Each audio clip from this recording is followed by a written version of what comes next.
All right, let's get this show started. In today's news, Ilia Topuria accuses Usman Nurmagomedov of using PEDs. During a recent live stream on Instagram, the UFC featherweight champ said that he'd be down to fight Islam Makhachev in the octagon, not in the streets, because he'd have to pay for his medical bills. ¿Vas a subir a 155? ¿Por qué no? Ya lo he hecho una vez. Podría hacerlo otra vez. Saludos, Ilia, te ves en un combate con Makhachev. La verdad que por supuesto que me veo. Un gran peleador. A veces habla demasiado, a veces no. Pero siempre lo podemos resolver dentro de un octógono. Ya que fuera no, porque le tendré que pagar toda la recuperación. The comment didn't go unnoticed by Usman Nurmagomedov, who responded writing, "Just tell me, Ilia, when did you ever fight on the street, European boy?" Topuria returned fire with an X-post by referencing Usman's failed drug test after Bellator 300, writing, "It has been a long time, to be honest. How are you doing with the drugs? Are you still on steroids?" Usman responded, "You did not answer the question, European, and I hope you will keep the same energy when we meet." Jon Jones responds to fans accusing him of using PEDs. Just yesterday, Jones uploaded a pic to his Instagram stories showing off his ripped physique 45 days before fight night. The comments were quick to accuse him of using performance-enhancing drugs. Jones addressed the accusations, tweeting, "They were just calling me fat. Now I'm on steroids. I love it." Followed up with, "I've been secretly taking PHW." Kayla Harrison and Julianna Pena get into a heated back and forth. Although Harrison isn't the main event at UFC 307, she definitely took center stage during a couple of heated exchanges during the pre-fight press conference on Thursday. It was almost expected that the two-time Olympic gold medalist in judo would get drawn into a war of words with Pena, given their ongoing back and forth in interviews over the past year. I really want to be UFC champion. I have more finishes than Julianna has wins, so I don't know what she's talking about. She better slow down. Julianna, any response? I know violence, and Kayla just got here to the scene.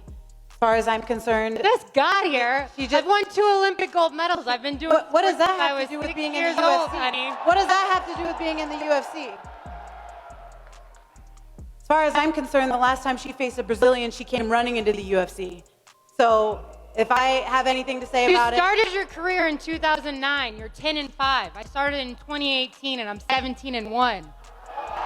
Yeah, it's easy to be 17-1 when you're fighting frickin' tomato cans. Who have you fought? What was that? Who have you? Who gave her a mic? PFL CEO accuses Kayla Harrison of running from Cris Cyborg. After the PFL acquired Bellator, Don Davis was excited at the possibility of matching Harrison up with Bellator champion Cris Cyborg, although Harrison opted to sign with the UFC instead. Now, in an interview with MMA Today, the PFL CEO continued to express his frustration towards Harrison's departure from the PFL and stated that Kayla went to the UFC to avoid fights with Larissa Pacheco and Cris Cyborg. Look, we brought Kayla into MMA from the Olympics, developed her into an 18-1 star, 2-time champion, and one of the greatest women, top 5 in the sport today. Nothing but pride for that, and nothing but respect for Kayla. As a competitor, to build the company, I want every great fighter here. I want every fighter here, just like you want every guest on your show. If you're a reporter, you want every story. If you're a fighter, you want every win.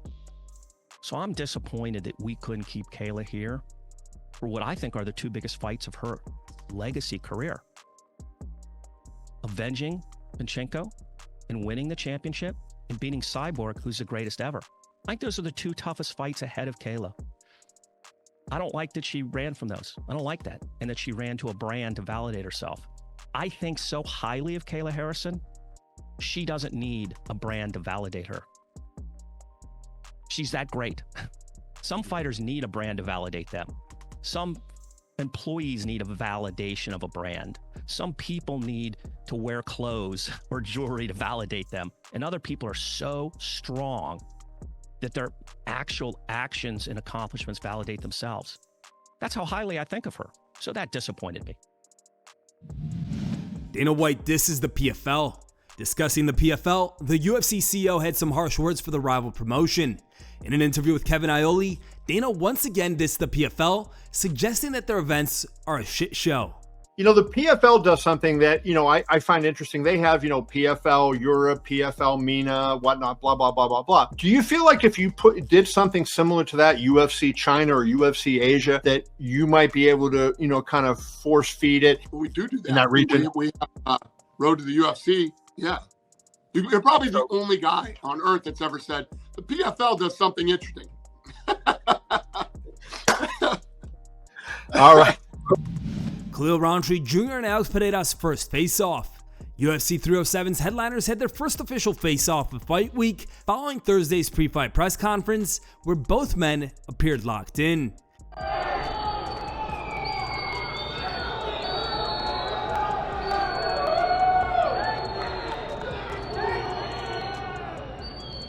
Both you guys faces straight.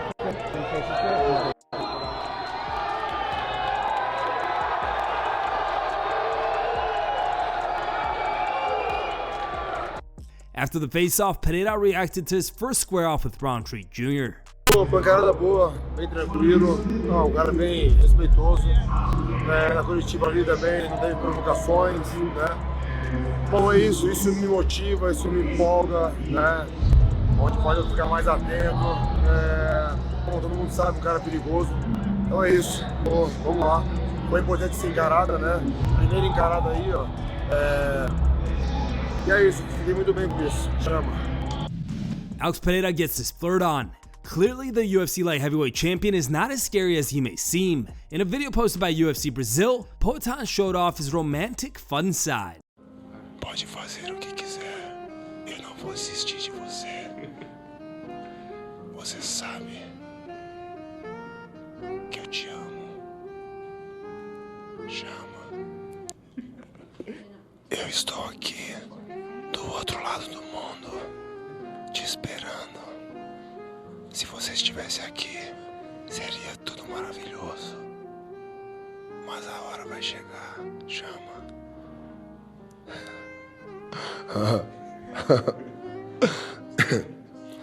Eu acho que nós fomos feitos um para o outro. Estou com muita saudade de você. Eu acredito que você também sente a minha falta. Eu vou lutar no próximo sábado, mas já estou voltando para te ver. Chama. Here's another fun clip of Alex and Plinio Cruz.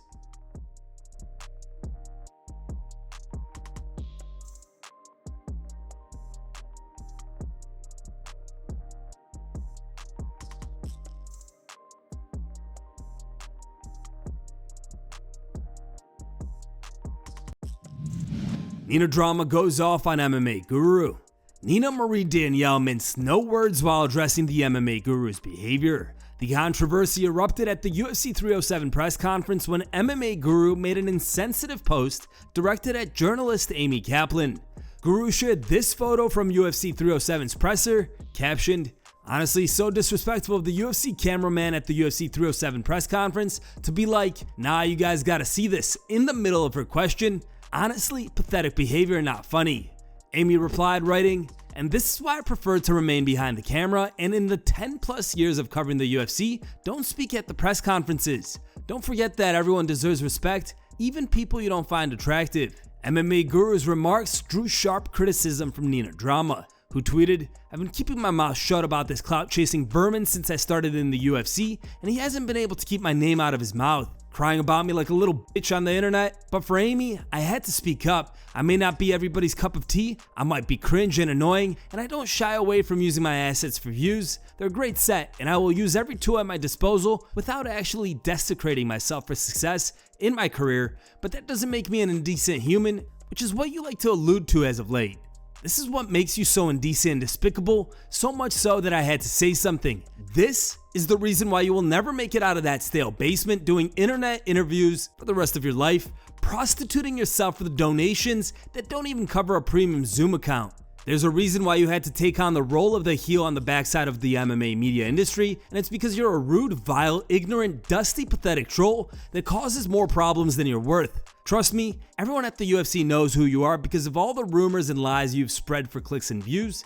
You owe Amy an apology, and while you're at it, apologize to yourself for turning out less than human. An excrement stain on society, and now the reason another person is going to sleep feeling devalued and violated. I would love for you guys to check out Amy's work. She's a fantastic journalist and a valuable contribution to MMA. It's time for today's top memes. Third place was found over on Reddit and was posted by Incognito Wombat. The second place meme was found over on Instagram and was posted by MMA 247 Memes. The top pick was found over on Reddit and was posted by Big Deke Mike.